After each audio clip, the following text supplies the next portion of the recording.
This podcast discusses cannabis and is intended for audiences 21 and over. Today, on how to do the pot, a condition that affects 1 in 10 women, that can cause debilitating pain, lead to invasive surgeries and hard-to-tolerate drugs, even infertility. And yet, it often takes years to get diagnosed. And patients often have to advocate fiercely for their doctors to take them seriously. We're talking about autoimmune diseases and how to do the pot when you have or might have endometriosis. So many of us are walking around in tremendous amounts of pain, and the people we interact with likely have no idea. Loyal listeners have heard us talk about pain in the past. Today, we talk about a very specific and challenging kind of pain that disproportionately impacts women, often goes undisclosed, untreated, or disbelieved. I'm April Pride, I do the pot, and I talk to a lot of women who also consume cannabis. Many of them medical patients who consume for a variety of autoimmune disorders. What is an autoimmune disorder? How does this get in the way of being your best self on every level as a partner, a professional, just a person in the world? In recent years in my professional life, I've been learning about the promising results of cannabis on a woman's pelvic health. And yet in my personal life, I was hearing from multiple women I loved about their premature hysterectomies, ultimately as a result of undiagnosable endometriosis, which, come to find out, is an autoimmune disorder. It's also to blame for my co-founder, Ellen Scanlon's infertility. So it was a really, really hard time. My diagnosis was literally called unexplained infertility. No one knew what was going on. I went to so many doctors. I went to everyone that you can go to in multiple cities across the country. Time is your enemy in fertility, especially in your late 30s. So getting an answer quickly to what might be going on can make a big difference in your chances of having a baby. And I share my experience here. I share it with people when they ask me about it, because if it can help women who have unexplained infertility learn about endometriosis as a possible cause and then either rule it out or, move towards IVF, then they can spare themselves years of uncertainty, expense, the emotional roller coaster. I think for me, one of the hardest parts was trying to plan for the future when the future felt so uncertain.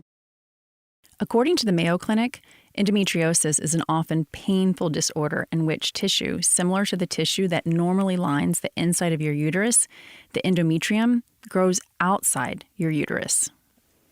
You've heard us talk before about how cannabis can treat pain. So why are we not talking in a big way about cannabis and endometriosis? You'll hear from Dr. Jessica Knox. Hello, I'm Dr. Jessica Knox, more commonly known as Dr. Jessica because I am one of 4 doctors in my family who are all Dr. Knoxes. So I'm Dr. Jessica or Dr. Jess. And Dr. Michele Ross. My name is Dr. Michele Ross. I'm a neuroscientist, and I sort of have had this very long and interesting journey into the cannabis industry.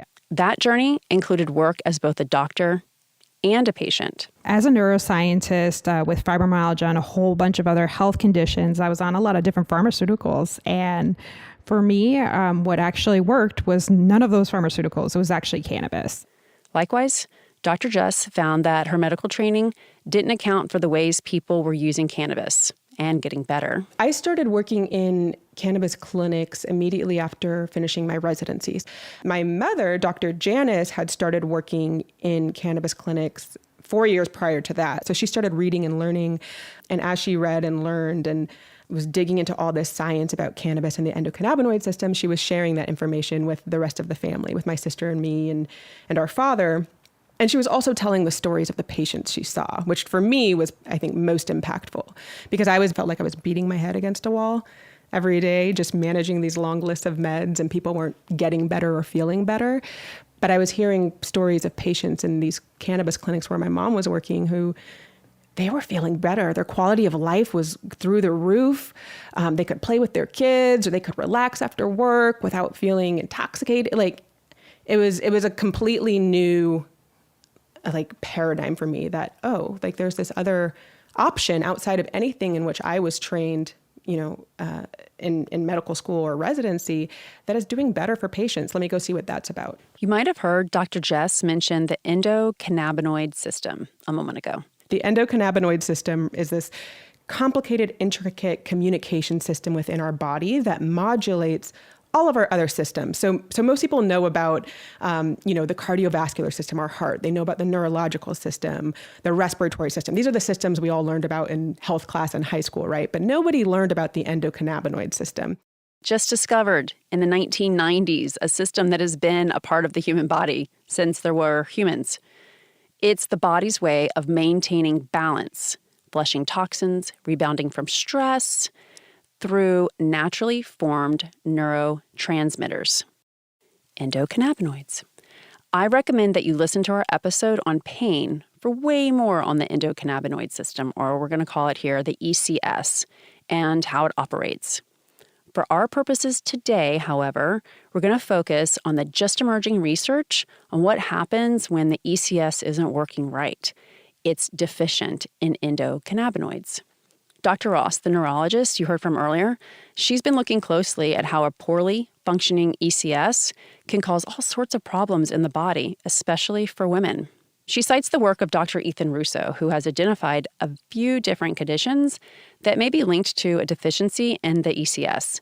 Essentially, what happens when the body's balancing method is thrown out of balance. When you have one disorder of endocannabinoid deficiency, you seem to have all the other ones too. They're very much a cluster. You've got your migraines, your fibro, all these different pain disorders. But endometriosis is actually a disease that impacts 1 in 10 women worldwide. And yet the treatments for it are just awful. They include surgery, medications that cause even more problems for women. It's just devastating, despite being so common. And so we find that women respond very well to cannabis treatment. The link between these diseases, painful, hard to treat, often ignored, and tending to affect women, in fact, 80% of all autoimmune diagnoses go to women. But Dr. Ross had something even more revealing to tell us. We also find that there's some reasons why the endocannabinoid system is out of whack with endometriosis. If you look at receptors, cannabinoid receptors in the reproductive regions, there's a lot lower number of these cannabinoid receptors. There's definitely what we would consider endocannabinoid deficiency in our reproductive system, and it's associated with our pain levels. So when you give women cannabis, whether it's oral, whether they're smoking it, whether it's a THC suppository, they all seem to benefit in terms of pain, in terms of spasms, in terms of just quality of life. I know Dr. Ross just threw a lot of information at us there, so let me double down for a moment. From what scientists understand, there are simply fewer receptors to receive the body's natural chemicals for managing pain in places like the uterus. Those natural chemicals, of course, are endocannabinoids. Just a small deficiency then can cause massive pain. Cannabis seems, for many patients, to right the imbalance that take a painful disease and make it excruciating.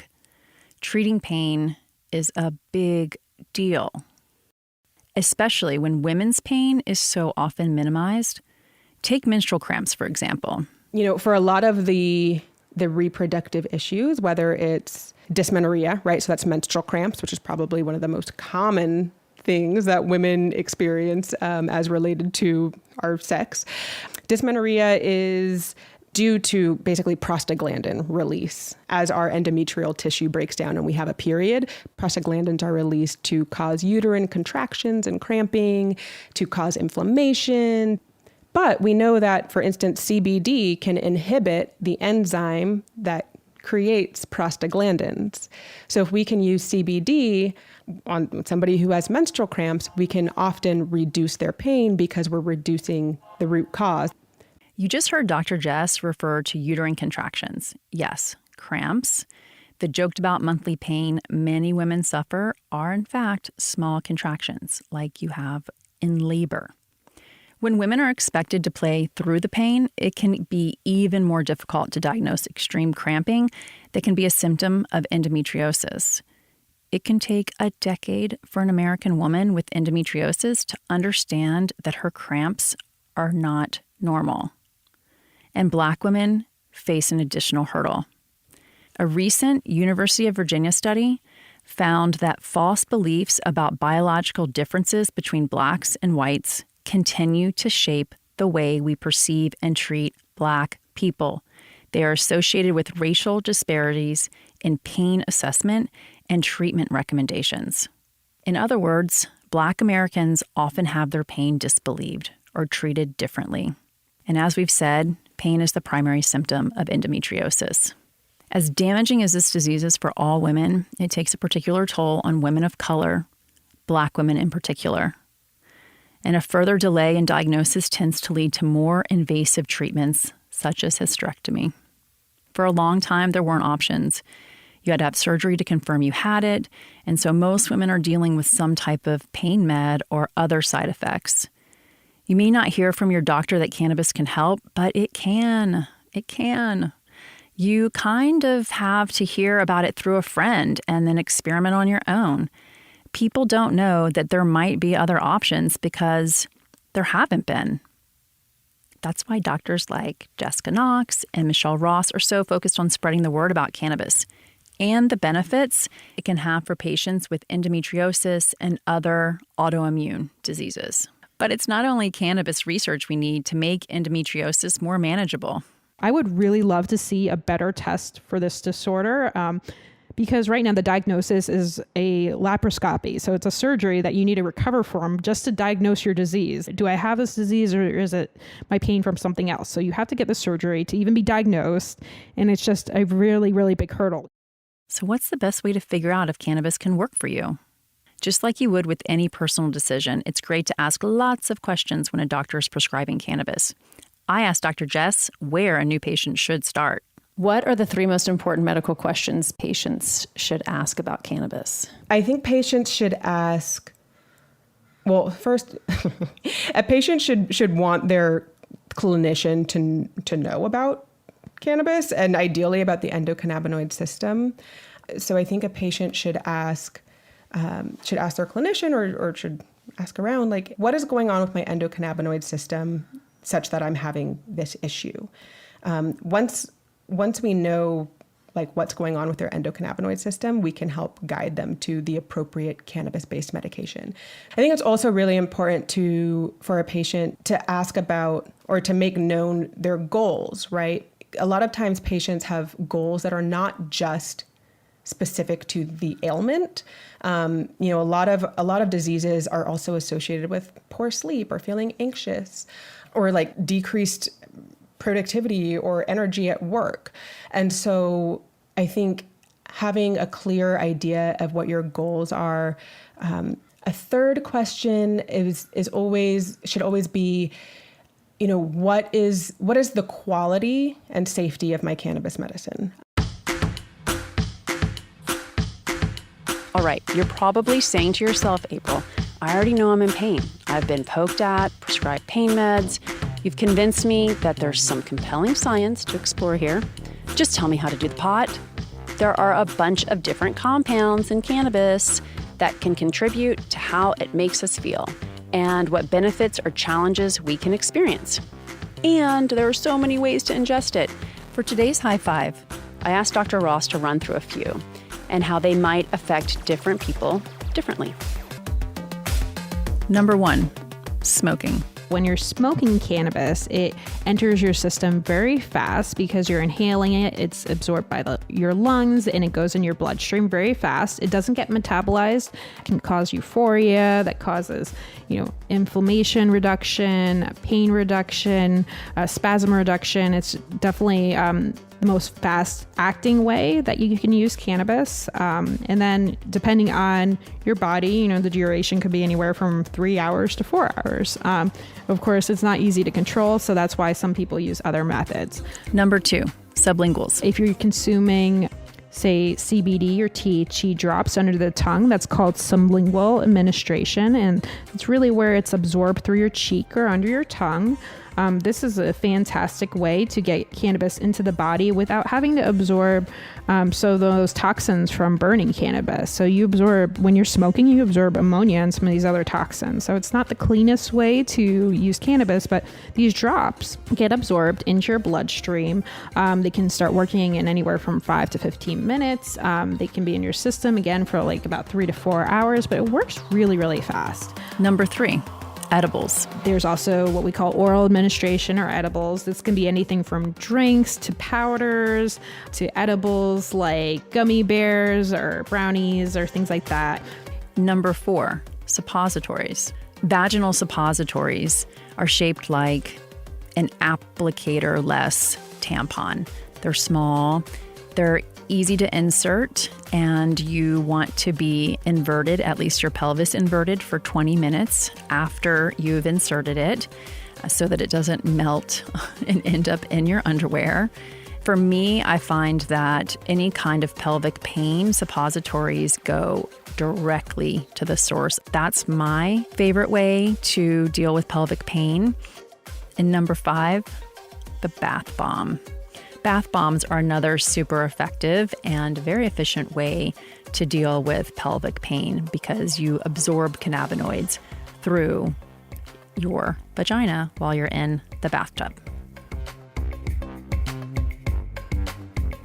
Great, April. Thank you so much for letting me know these 5 different ways that I can help relieve my endometrial pain or my pelvic pain. But where the hell do I get this stuff? We have an answer for you. We, here at How to Do the Pot, think that you should visit Fleur Marché to learn more about each of these product categories. They have best-in-class products that are hemp-derived CBD products, and they also offer a lot of descriptors in terms of use cases. Say you have a need beyond pelvic pain. I think that they do an unbelievable job of making sure that you understand what those products are for. Each of the products have been vetted by the 2 founders, 2 women who are also mothers, and most recently had worked at Goop before founding this marketplace. My favorite products on the site, the 4 beginner kits that they offer for sleep, PMS, calm, and beauty. If you have no idea which product to choose a kit. Try a few things. This is going to be a process before you find out the exact product that works for you. So perhaps it's not you that suffers from PMS or sleep or calm, or perhaps you're beautiful enough. Maybe you have a friend this holiday season who could use a kit. Best Secret Santa gift ever. Visit fleurmarche.com. That's FLEURMARCHE, like it's French.com, and enter promo code DOTHEPOT, DOTHEPOT, for 15% off at checkout. The reason that we chose to focus on endometriosis for this episode on autoimmune, it's not because I haven't talked to so many women who have been diagnosed with fibromyalgia, who have rheumatoid arthritis. There are plenty of conditions that people are treating with cannabis, but there are so many women that don't know that endometriosis is also something that they can treat with cannabis. It's a little bit more complicated, right? So your pelvis has the second highest number of receptors in your body, second to the brain. So the best way to mitigate pain in your pelvis is probably to insert a vaginal suppository, right? And that's just not something that women are talking about, but it will help with your pain. There are 15 research studies that the NIH pulled together in one report that shows that cannabinoid medicine has an impact not only on pain symptoms associated with endometriosis, but also on retarding its growth. And no one is making that connection. In my mind, no one was making that connection. I'm talking to women whose lives have been turned upside down for decades because of this. But we're not talking about how cannabis is something that could potentially be very helpful for them. So that is why I think this topic and this episode is so important, because that connection needed to be made. The complications around a woman's period, the pain that she experiences, it's been normalized, right? I remember being in high school and my friends were prescribed Anaprox, which, come to find out, not too long ago, I found out it is a pretty hardcore muscle relaxer that they're prescribing to 16-year-old girls, right? So these painful periods are not experienced by everybody, but they are, again, experienced by 1 in 10 women. I got terrible cramps. Terrible. I've passed out from the pain. I've gone into absolute full body sweat, complete incapacitation, laying on my bed, just counting the minutes before the pain medicine would kick in. When I think about labor, I was in labor for 13 hours, and I would say the first 10 of it were not that dissimilar to some of the worst moments of the cramps that I experienced. If this sounds like you may want to consider cannabis as a form of medication to mitigate some of these symptoms. And you should also talk to your doctor. We need research. Women should not have to wait until they're having a hysterectomy or they're having an egg implanted so that they can carry a child that they've waited so long and worked so hard to have, to find out that the reason that they've had painful periods, that they're bleeding out, that they can't conceive, and that they're having hysterectomies at 40 is because of endometriosis. When, again, they've been experiencing symptoms for decades. We need to find out sooner. If you'd like to share your experience with cannabis, send us a voice memo at hi@dothepot, DOTHEPOT.com. Thanks, everyone, for listening today. If you like the episode, please share it with someone. And please rate and review us on Apple Podcasts. It helps more people find the show. Thanks also to my co-founder, Ellen Scanlon, our marketing manager, Ali Mussolino, producer Gina Delvac, and Stephen Hoffman and Ben Adair at Western Sound. I'm April Pride, and we'll be back soon with more How to Do the Pot.